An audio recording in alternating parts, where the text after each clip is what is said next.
Yesterday in Raleigh, the Joint Legislative Committee, known as the Government Operations Committee, made up of both House and Senate leadership and different appointed members of the legislature, met to talk about several issues. They finished the day hearing a report from the governor's office on his decision to ask the federal government not to send any more Syrian refugees into the state of North Carolina. Here to talk about that and other things going on in state government is the Speaker of the House of Representatives in the great state of North Carolina, our friend Speaker Tim Moore. Good morning, Mr. Speaker. How are you? Good morning, Henry. Doing well. Hope you are, too. Yeah, great to see you last night. Tim was down here in Pitt County last night at an event. We both attended. It was very nice. And then you drove all the way back to Raleigh, so you hadn't had much sleep. You don't get much sleep these days, do you, Speaker of the House? No, we don't need sleep in state government. Too many good ideas. Let's start with the Syrian issue. Governor McCrory has been all over the networks and national news in the last few days saying North Carolina is not going to take any more Syrian refugees. There's a report there's about 60 of them already in the state. Do you agree with that decision? I do agree with that decision, Henry. We, what we have to balance is trying to be compassionate for refugees, but at the same time, really being mindful of the serious security risks being posed. I mean, you can see what's happened in Paris. You can look at the violence that's been occurring in the Middle East. Syria is probably one of the more dangerous areas right now.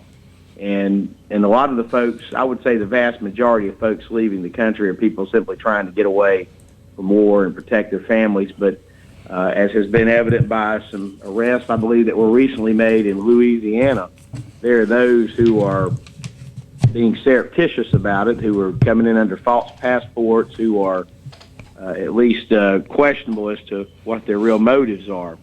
And we really have to have good security safeguards in place before we admit folks like this. I mean, there's no reason while we need to try to help people, we don't need to bring other serious problems and troublemakers from other parts of the world to our own country. If we do that, we run the risk of having innocent people here injured or killed.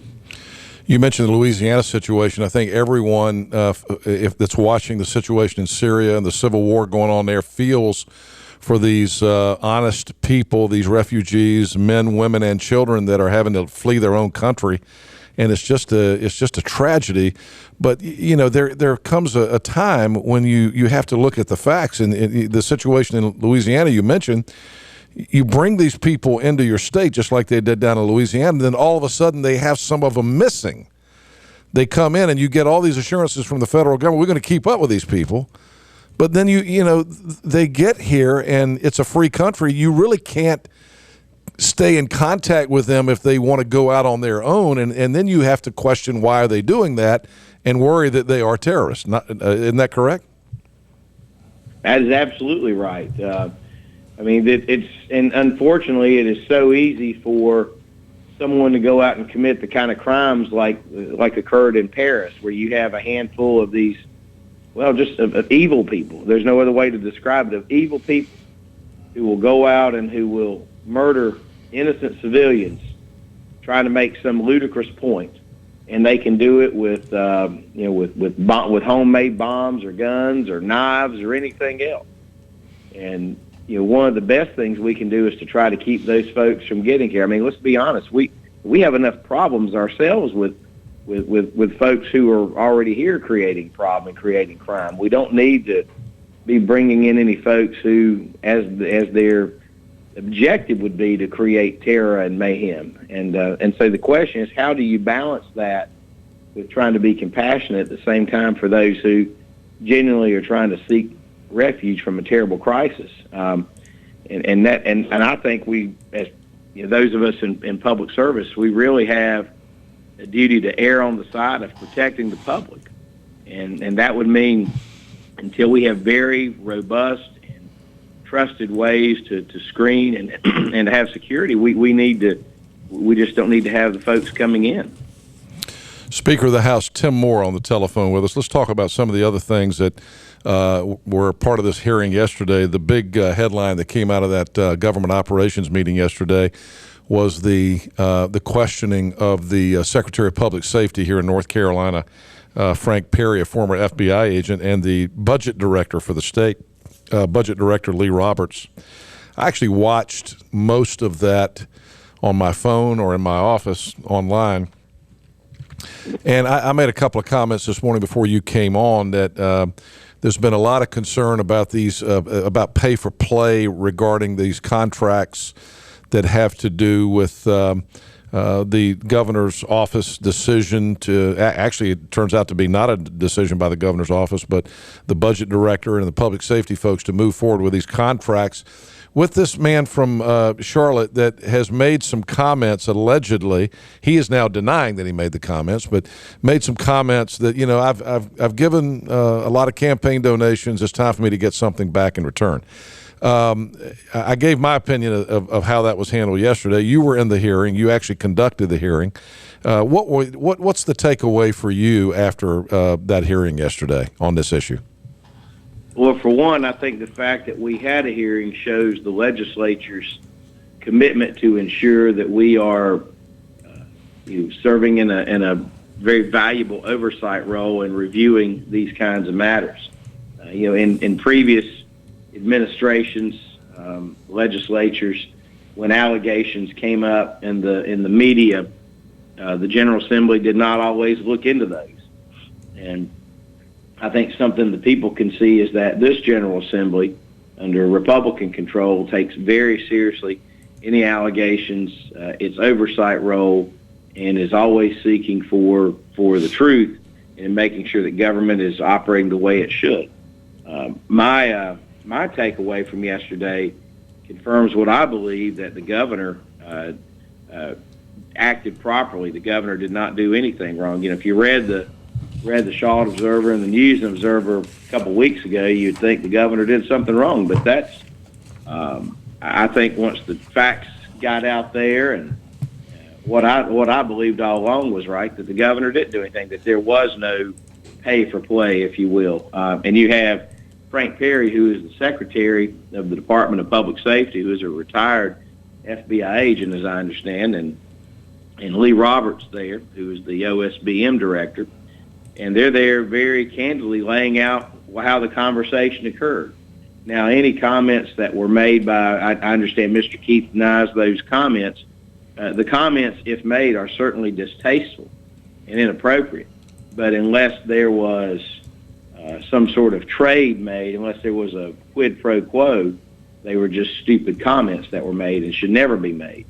And, anyone who deals with state government has to be careful. Those of us who serve have to be careful, because people, rightly, when one's constituent will come to a legislator or the governor or whatever position, and if they have an issue in state government, and ask their elected official to address that problem. Well, that's what's supposed to happen.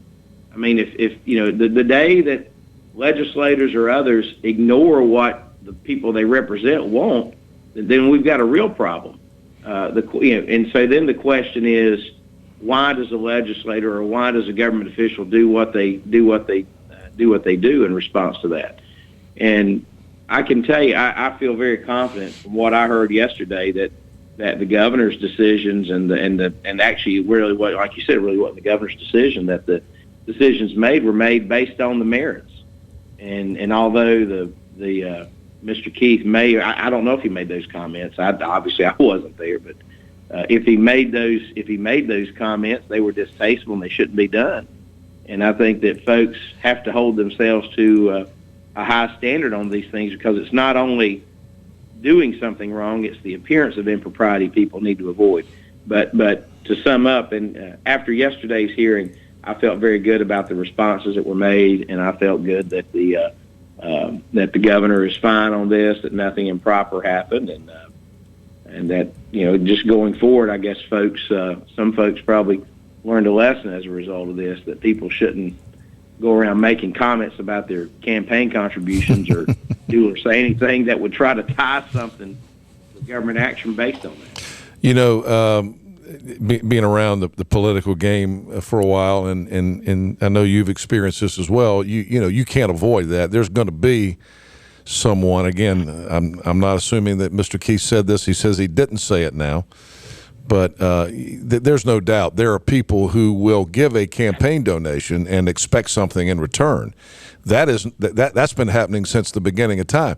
The question is, how does the elected official react to that? And in this particular case, it looks like the governor didn't even know that he'd said it.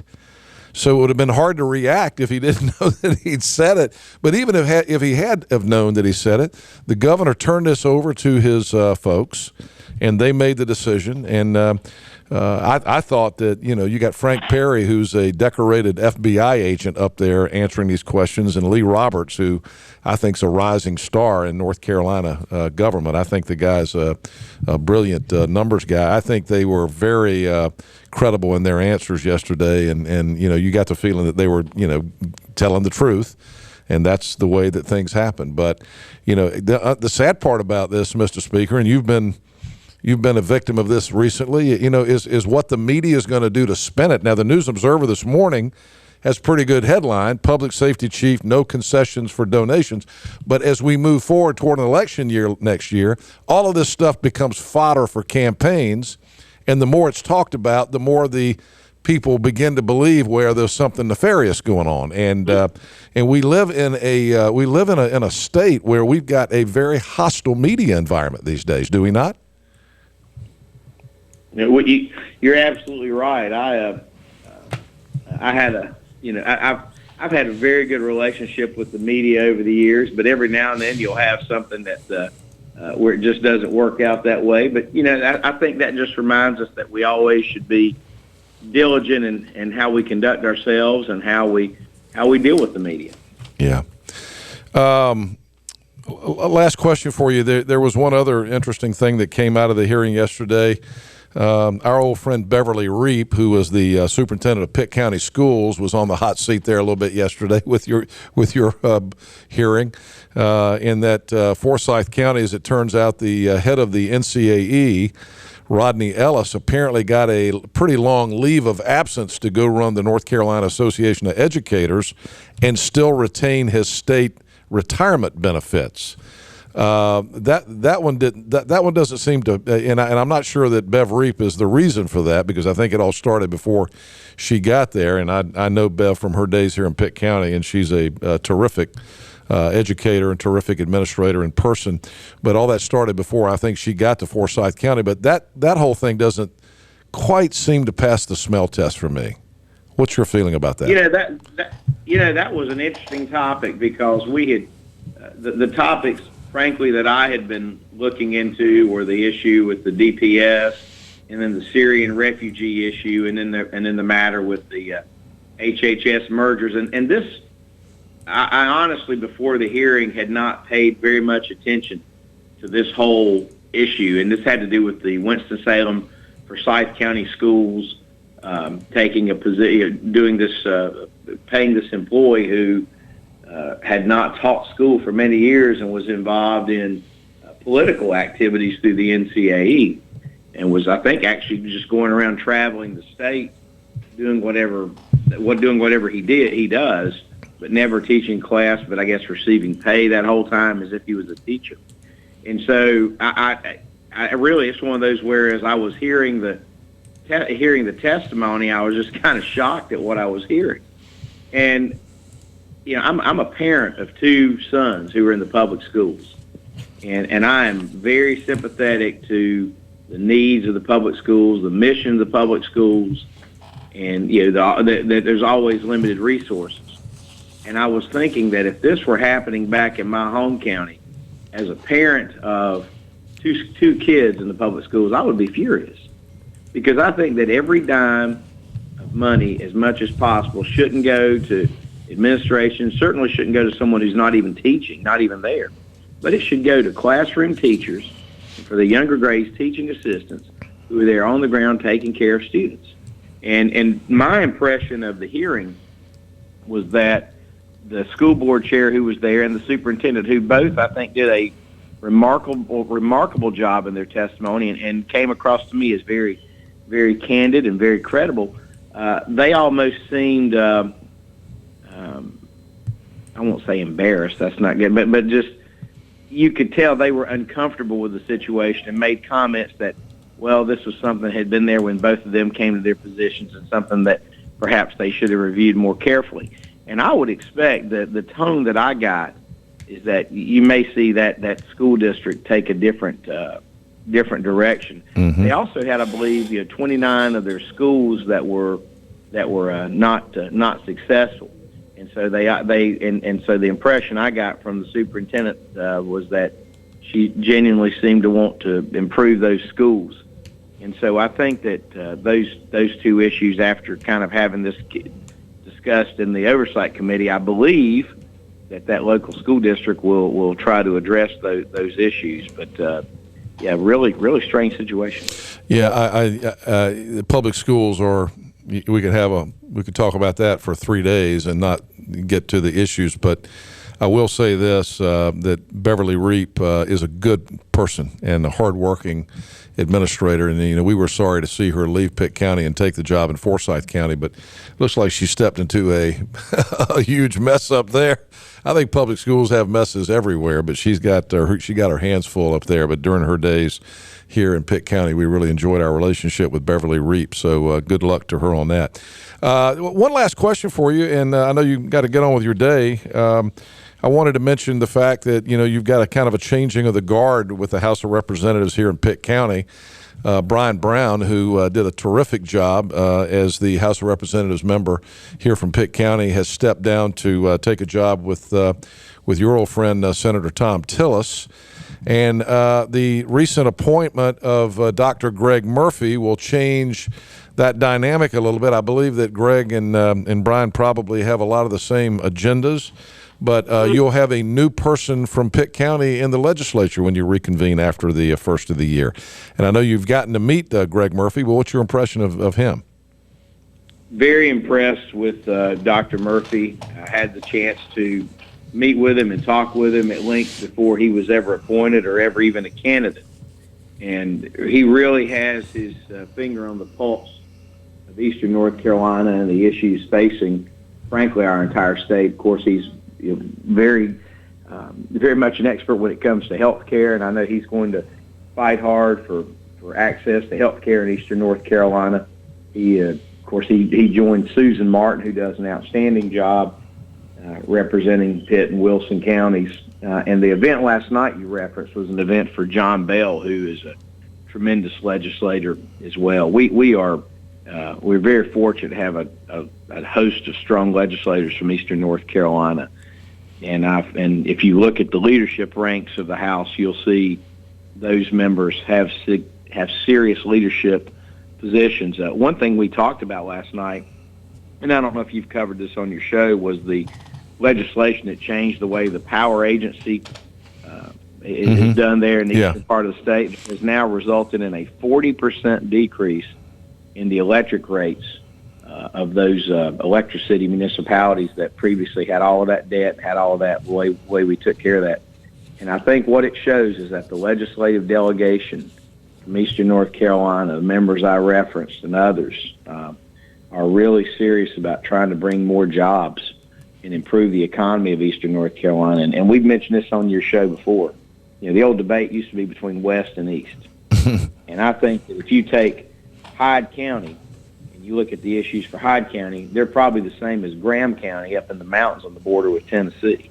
And it's bringing in new jobs. It's health care to those rural areas. It's trying to make those economies strong and robust so that young people, when they graduate high school and college, have a job they can come back to when they go there. They don't have to move to one of the cities if they want to.